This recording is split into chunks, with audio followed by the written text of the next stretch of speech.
ঘোষণা দেন স্যার। জোরে কথা বলেন, গুলি তো জোরে জোরে করে।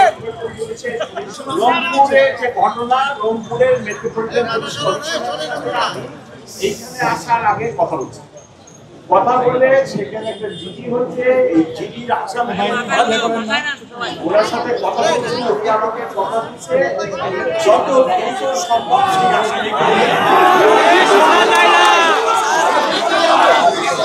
ওদের স্বপ্ন পূরণে পাশে থাকতে পেরে আমরা গর্বিত। দুই নাম্বার হলো যে আজকে ইন্টারপোলের সামনে যে অপ্রীতিকর ঘটনা হচ্ছে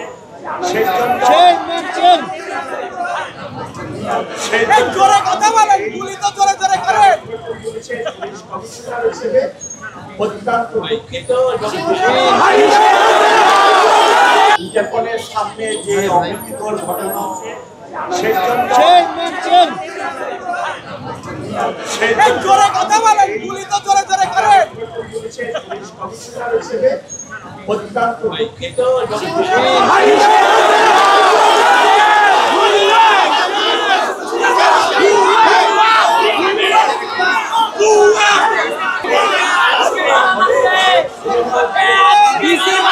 এখনই বহিষ্কার ঘোষণা দেন স্যার। নাসিককে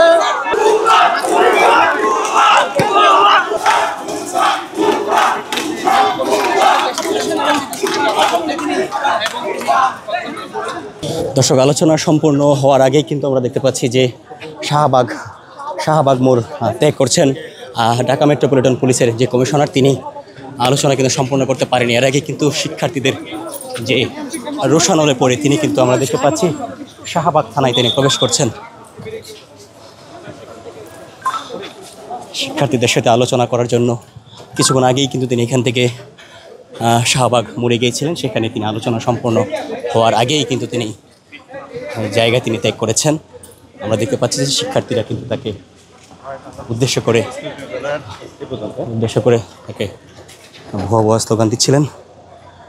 আমরা দেখতে পাচ্ছি আবারও তিনি কিন্তু সেই শাহবাগ থানায়